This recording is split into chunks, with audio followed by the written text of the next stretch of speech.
जिस व्यक्ति की जिंदगी में केवल घाटा ही घाटा लिखा हो, दुख ही दुख लिखा हो और कई साल हो गए हों किराए के मकान में रहते हुए या तकलीफ को भोगते भोगते, परिवार में कहीं सुख है ही नहीं।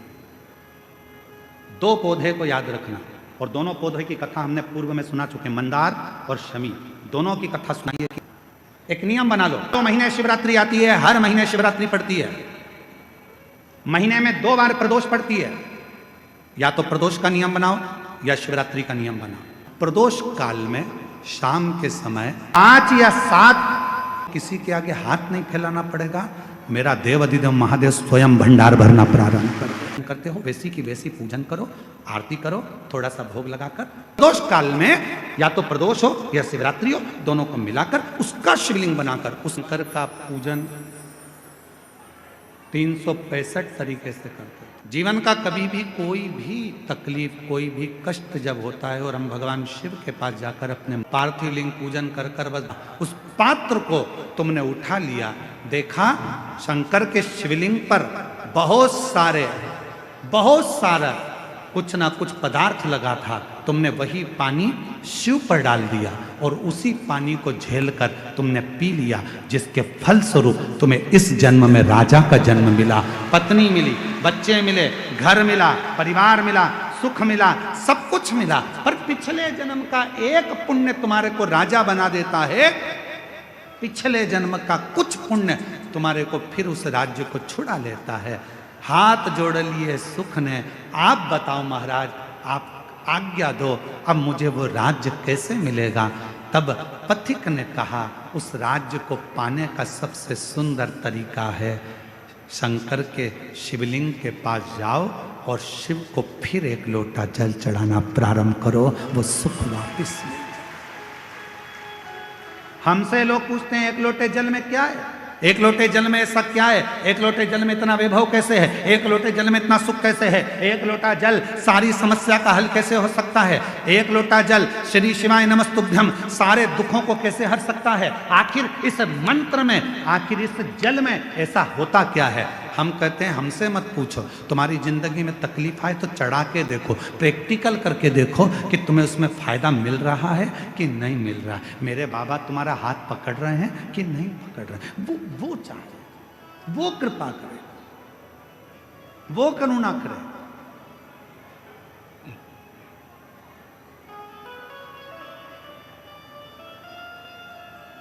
जीवन का जो सुख है ऐसे ही नहीं मिला है। कई लोग कहते हैं हम तो भगवान के मंदिर जाते हैं, हम भगवान का भजन करते हैं, हम भगवान का स्मरण करते हैं, उसके बाद भी मेरे शरीर में इतना बड़ा रोग हो गया, इसके बाद भी मुझे तकलीफ आ गई, इसके बाद भी मुझे दुख आ गया, इसके बाद भी मुझे कष्ट आ गया। रोना नहीं, दुख मत होना, एक लोटा जल चढ़ाते रहना। हमारे पूर्व का कोई कर्म होगा उसको काटना है हमें, हो सकता है और तकलीफ आए उसको हमें काटना, उसे कष्ट को हमें मिटाना, शिव का नाम लेकर भगवान का भजन कर, स्मरण कर। और ये भजन के बल पर ही जीता जा सकता है महाराज। यदि आप लोगों में से कोई काशी गया होगा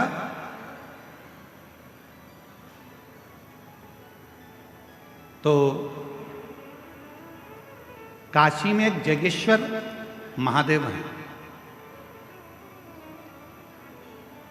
जगेश्वर महादेव काशी में विराजमान है। कभी आप लोगों में से कोई गया होगा, स्मरण रखिए, काशी अगर कोई गया। एक होता है शमी का पौधा, एक होता है मंदार का पौधा। मंदार जानते हो सब लोग, बोलो तो जम के। सफेद आंकड़ा भी उसको बोलते हैं, मंदार भी उसको बोलते हैं, मंदार का पौधा। और एक होता है शमी का। कहते हैं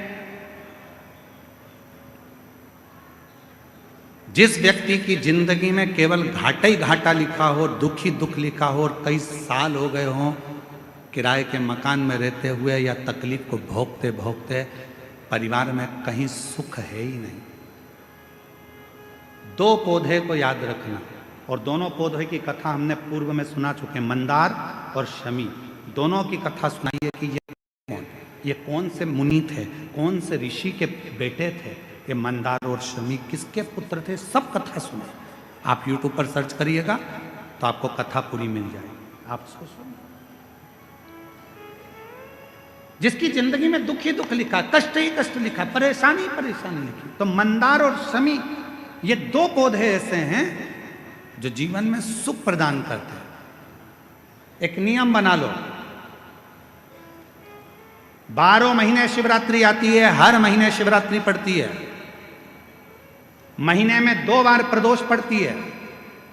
या तो प्रदोष का नियम बनाओ या शिवरात्रि का नियम बनाओ। एक काम करना चालू करो, थोड़ी सी मिट्टी शमी के पेड़ के नीचे की और थोड़ी सी मिट्टी मंदार के पौधे के नीचे की, दोनों को लाओ, अच्छा मिलाकर उसका एक शिवलिंग का निर्माण करो और उस शिवलिंग का पूजन प्रदोष काल में शाम के समय शिवलिंग के सामने 2 घी के दिए जलाकर, जैसी घर में पूजन करते हो वैसी की वैसी पूजन करो, आरती करो, थोड़ा सा भोग लगाकर निवेदन कर उस शिवलिंग का बाद में विसर्जन करो।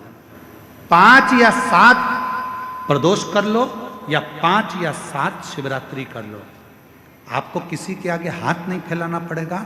मेरा देव अधिदेव महादेव स्वयं भंडार भरना प्रारंभ कर दे, स्वयं शिव भंडार भरेगा। मंदार और शमी के वृक्ष के नीचे का वो फल होता है जो सुख देगा, जो सुख देगा।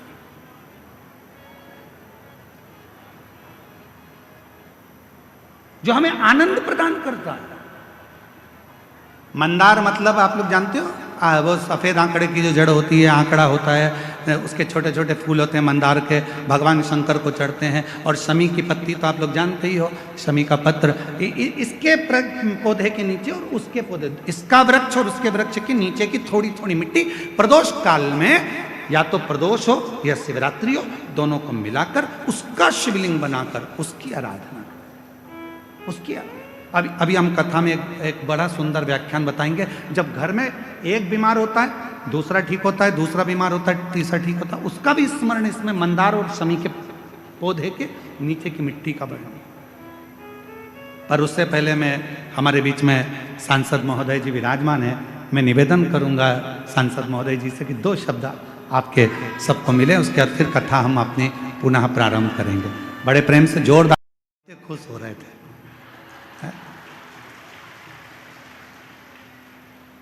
ऐसा लग रहा था कि सांसद जी नहीं बोल रहे हैं, आपके दिल की बात सांसद जी मंच पर खड़े हो गए। बोल बम का नारा है,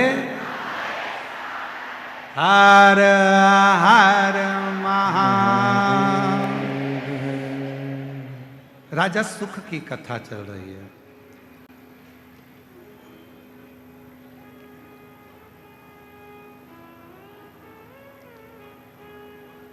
मंदार और शमी के पत्र वृक्ष के नीचे की मिट्टी की कथा चल रही। एक बड़ा सुंदर संवाद आता है। महाराज, एक काशी में जगेश्वर महादेव हैं। जम के बोलेंगे एक बार, जगेश्वर महादेव।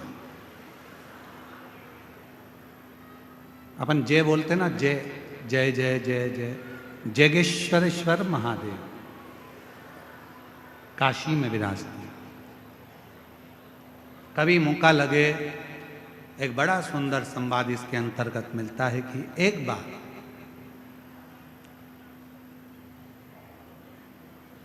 एक जगेश्वर मुनि हुए। शिव के बड़े उपासक, भगवान शंकर की आराधना करना, साधना करना, अभिनय करना, निवेदन करना, 365 दिन में 365 तरह से भगवान शंकर की भक्ति करते हैं। जरा ध्यान देना इस कथा पर, थोड़ा आपका स्मरण होना चाहिए। कई लोग कहते हैं कि हमने शिवपुराण में ऐसा पढ़ा, कोई कहता है हमने शिवपुराण में ये नहीं पढ़ा, हमने शिवपुराण में ये नहीं पढ़ा कि बेलपत्र में शहद लगाना, हमने शिवपुराण में ये नहीं पढ़ा कि चढ़ा हुआ जल पीना, हमने शिवपुराण में ये नहीं पढ़ा कि ऐसा मत करना। याद रखना, हरि अनंत, हरि कथा अनंत। जैसे भगवान का स्वरूप अनंत है, हर कंकर में जैसे शंकर हैं, हरि की कथा भी अलग अलग, जितने 33 कोटि देवता हैं, तो 33 कोटि देवता की कथा भी, एक एक देवता की कथा 33 कोटि के बराबर तरह से, 33 कोटि तरह से। अब जरा विचार करिएगा, एक देवता की कथा 33 कोटि तरह की, तो 33 कोटि देवता की कथा कितने तरह की होगी, जरा अंदाजा लगाइएगा। तो कई लोग कहते हैं हमने तो ये कथा सुनी नहीं, हमने तो ये कथा पढ़ी नहीं, हमने तो ये कथा पढ़ने में नहीं आई, हमें तो ये कथा सुनने में नहीं आई। तो सुनने में आएगी कहां से? भगवान की अनंत कथा और भगवान का अनंत स्वरूप, इसका वर्णन दुनिया में कोई नहीं कर सकता, स्वयं देवाधिदेव महादेव ही कर सकते, कोई ना। और महादेव नमन चरणों में स्वीकार कीजिए, सबका किया है मेरा भी उद्धार कीजिए, उद्धार कीजिए। है त्रिपुंडधारी, है त्रिशूलधारी, है त्रिपुंडधारी, है त्रिशूलधारी। चरणों में तेरे बाबा जी पावन है चारों धाम, चरणों में तेरे बाबा जी पावन है चारों धाम। तेरी देव करते वंदना, पूजे सीताराम। तेरी देव करते वंदना, पूजे सीताराम। हो जाए पूरी कामना, उपकार कीजिए, सबका किया है मेरा भी उद्धार कीजिए, उद्धार कीजिए। हे त्रिपुंडधारी, हे त्रिशूलधारी, हे त्रिपुंडधारी, हे त्रिशूलधारी। शिव को भजो और डम डम डम डम डम रो बाबा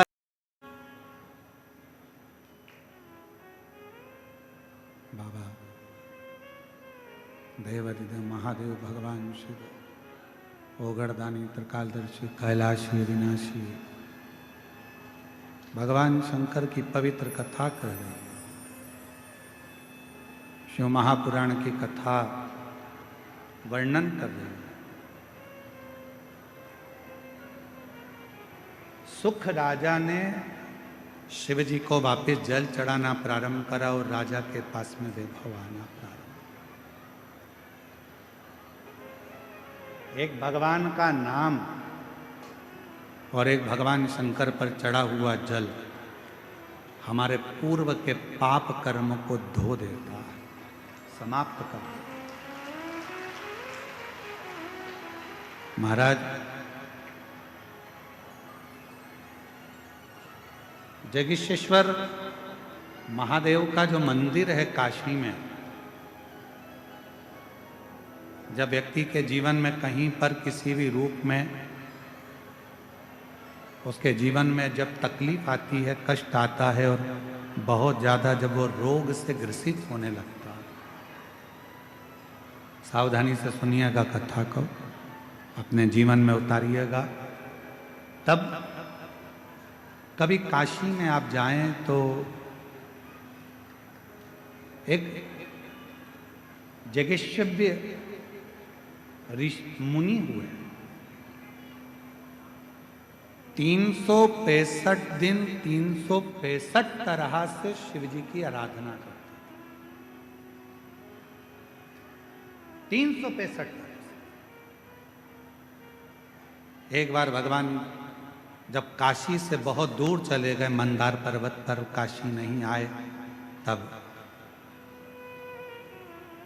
जगेश्वय मुनि ने भगवान को ढूंढने के लिए साधना करना प्रारंभ करी। ना भोजन करते, ना पानी पीते, ना कुछ ग्रहण करते, कुछ भी ग्रहण नहीं करते। शिव महापुराण की कथा स्कंद पुराण का काशी खंड कहता है। स्कंद पुराण के काशी खंड में वर्णन आता है कि भगवान देवादिदेव महादेव महाकाल राजा, मेरे शंभु, मेरे त्रिकालदर्शी, मेरे कैलाशी अविनाशी, जब मंदार पर्वत पे से, कैलाश पर्वत पे से जब भगवान शंकर पहली बार काशी में जब प्रवेश करे थे, तब जगेश्वय मुनि के पास भगवान शिव मिलने के लिए। क्यों?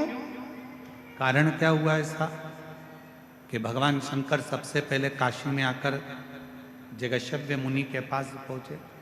उसका कारण क्या था? उसका एक कारण था कि मुनि 365 तरह की पूजा, 365 तरह का तप, साधना, योग मुनि करते थे। 365।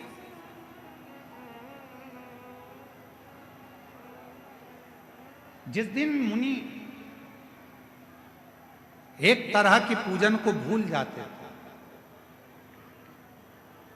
मान लो मुनि ने एक तरह का कोई पूजन किया, एक तरह का कोई अनुष्ठान किया और वो भूल जाते थे, तब भगवान शिव उस पूजन को स्वीकार करने के लिए जाते। भगवान शिव ओगड़दानी त्रिकाल शिव उसको पूजन को स्वीकार करें। हम आप लोगों से एक निवेदन करें, आपके जीवन में यदि आपको ऐसा लगता है कि हमारे बहुत तप करने पर, भजन करने पर, व्रत करने पर, साधना करने पर, उपास करने पर भी हमें कहीं ना कहीं तकलीफ का सामना करना पड़ रहा है, तो निवेदन है एक चावल का दाना शिव को चढ़ाने का, या एक पुष्प की पंखड़ी, और बन सके आपकी जिंदगी में अगर आप बना सकते हो और कर सकते हो, तो मालूम पड़े अगर एक चावल का दाना नहीं चढ़ा सकते, जल नहीं चढ़ा सकते, तो एक शमी का पत्र भी अगर आप शिव को समर्पित कर रहे हो तो शिव उसको स्वीकार करो। हमारे मध्य में योग ऋषि पूज्य स्वामी बाबा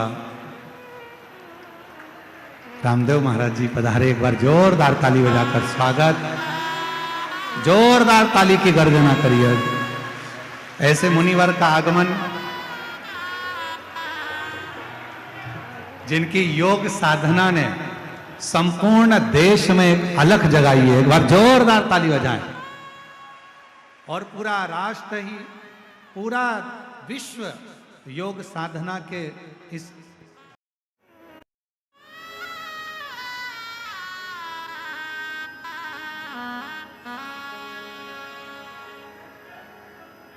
बाबा देवादिदेव महादेव की पवित्र कथा कर रहे। एक जेगी शिव मुनि हुए,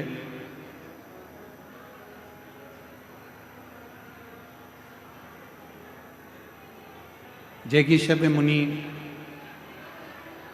एक ऐसे मुनि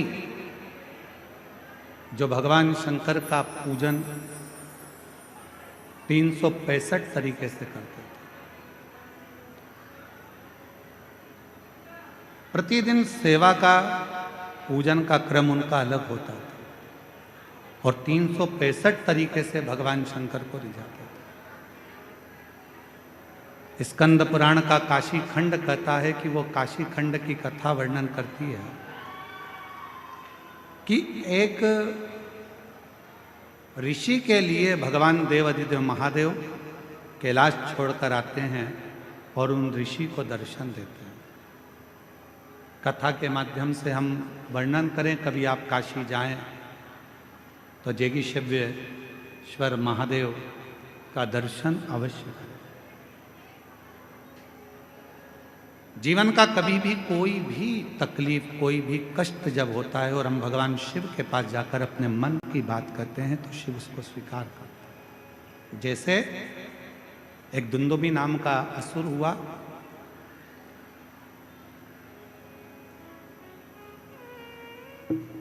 पूरे नगर में जितने भी कोई भगवान का यज्ञ करने वाला हो, अनुष्ठान करने वाला हो, भजन करने वाला हो, कीर्तन करने वाला हो, मंत्र जाप करने वाला हो, उसको पकड़कर समाप्त कर देता था। एक छोटा सा ब्राह्मण का बालक था, शिव का परम उपासक था। उसको भय था कि दुंदुभी नाम का असुर सबको मार देता है, मेरे पिता को मार दिया, मेरी माता को मार दिया, मेरे परिवार को पूरा नष्ट कर दिया, तो मुझे लगता है कि वो मुझे भी मार देगा।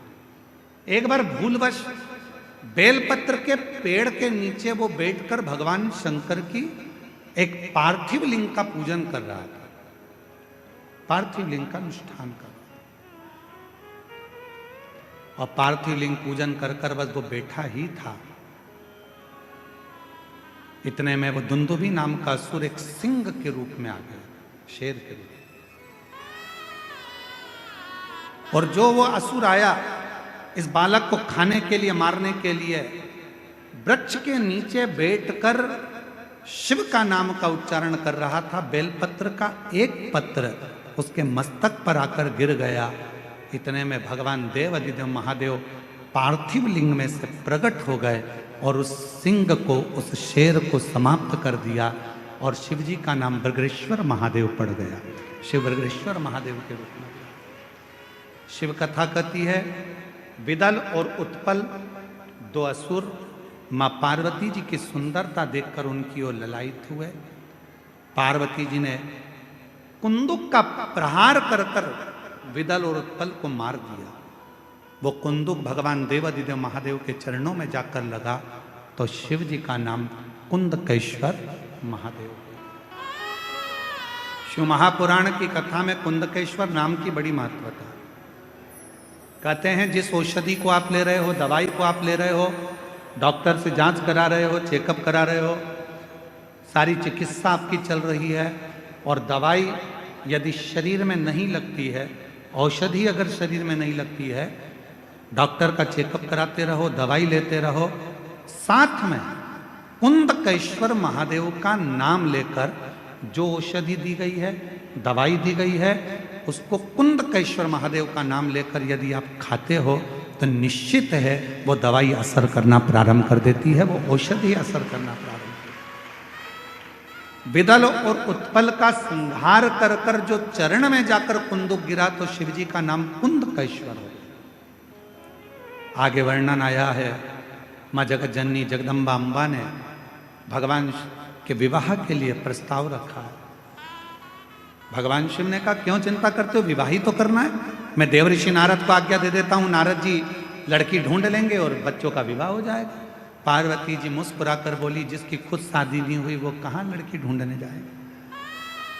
पर फिर भी कहा, देवऋषि नारद जी को भेजा, प्रजापति विश्वरूप जी की बेटी रिद्धि और सिद्धि के साथ भगवान श्री गणेश जी महाराज का मंगल विवाह हो रहा है। जोरदार ताली बजाएं भगवान श्री गणेश जी महाराज के लिए, रिद्धि सिद्धि के साथ पधार रहे हैं। कल कथा का विराम दिवस रहेगा। कथा का समय सुबह 8 बजे से 11 बजे तक रहेगा। टीवी पर आस्था चैनल पर कथा का समय 1 बजे से 4। श्री शिवाय नमस्तुभ्यम। स्वागत है आप सभी का आपके अपने चैनल में। यदि ये वीडियो अच्छी लगी है तो इसे लाइक कीजिए, चैनल को सब्सक्राइब कीजिए। पंडित प्रदीप मिश्रा जी द्वारा कही गई कथा, श्री शिव महापुराण की कथा, ये कथा हो रही है झारखंड के देवघर में। और यदि ये कथा अच्छी लगी तो कृपया करके चैनल को सब्सक्राइब कीजिए और वीडियो को लाइक कीजिए। कमेंट बॉक्स में हर हर महादेव या श्री शिवाय नमस्तुभ्यम लिखना ना भूले। गुरु जी का कहना है कि श्री शिवाय नमस्तुभ्यम लिखने, सुनने, बोलने मात्र से हमें हजारों अश्वमेध यज्ञों के फल की प्राप्ति होती है। हमारे पाप कम होते हैं और कष्ट दूर होते हैं। तो आप अवश्य लिखें श्री शिवाय नमस्तुभ्यम, हर हर महादेव या जय श्री महाकाल। गुरुजी ने आज की कथा में जो उपाय बताया है वह बताया है महीने की जो मासिक शिवरात्रि आती है, जो साल भर में 12 शिवरात्रि होती है, 12 शिवरात्रि होती है, मासिक शिवरात्रि उसे कहते हैं। और प्रदोष, तो आप किसी भी शिवरात्रि के दिन, महीने की शिवरात्रि के दिन या प्रदोष के दिन यह उपाय कर सकते हैं। उपाय क्या करना है आपको कि मंदार जो वृक्ष होता है, पौधा होता है मंदार का, जिसे आंकड़े का वृक्ष भी कहते हैं, और एक होता है शमी वृक्ष। इन दोनों वृक्ष की जड़ से मिट्टियाँ उठाकर हमें दोनों को अच्छे से मिक्स करके पार्थिव शिवलिंग का निर्माण करना है। और प्रदोष काल में, या तो आप मासिक शिवरात्रि पे कर रहे हैं तो भी प्रदोष काल में करें, और आप यदि प्रदोष वाले दिन कर रहे हैं तो भी प्रदोष काल में यह उपाय करें। अच्छे से पार्थिव शिवलिंग का निर्माण कर लें, अच्छे से पूजा कर लें, पार्थिव शिवलिंग का निर्माण कर लें। 2 घी के दिए लगाएं शिवलिंग के सामने, जो पार्थिव शिवलिंग आपने निर्माण किया है उसके सामने 2 घी के दिए लगाएं, और गाय का घी हो तो ज़्यादा अच्छा रहेगा। उसके बाद आप उस शिवलिंग की पूजा अर्चना करें। जैसे सबसे पहले आप अभिषेक करें कच्चे दूध से, दही से, घी से, शहद से और इत्र से आप अभिषेक कर सकते हैं। उसके बाद पार्थिव शिवलिंग का श्रृंगार कर सकते हैं और भोग प्रसाद जरूर लगाएं महादेव को, और आपकी आरती आप कर लें। अच्छे से भजन कीर्तन भी आप उसके समक्ष बैठ के कर सकते हैं, क्योंकि प्रदोष काल का समय रहेगा तो बहुत अच्छा रहेगा। उसके बाद आपको जो भी आपकी प्रार्थना है वहाँ करिए। आप ये 5 या 7 प्रदोष या मासिक शिवरात्रि को करेंगे, किसी में से एक ही दिन करना है, ठीक है। तो किसी 5 या प्रदोष या 5 शिवरात्रि के दिन यह उपाय करेंगे तो भंडार आपका भरा रहेगा। हमेशा भोले भंडारी आपका भंडार भरेंगे। आपका दुख तकलीफ सब सही हो जाएगा, आपका खुद का घर बन जाएगा। यदि घर नहीं है तो मतलब सारी समस्या ही आपकी दूर हो जाएगी। तो आप यह उपाय ज़रूर करें। कथा में कुंदकेश्वर महादेव का उपाय का वर्णन भी बताया गया है कि जब हमें कोई दवा नहीं लगती है तो कुंदकेश्वर महादेव का नाम लेकर उस दवा का सेवन करें। और आपको इसमें बताया है कि 365 दिन अलग अलग तरीके से शिव भगवान जी की पूजा कौन से ऋषि कौन से मुनि करते थे। और आज देवघर झारखंड में आए थे हमारे योग बाबा रामदेव बाबा आए थे, उन्होंने भी बहुत अच्छा वर्णन करा है इस कथा में। तो आप वीडियो को लाइक ज़रूर कीजिए। धन्यवाद, और मेरे चैनल पर ऐसे ही बने रहें।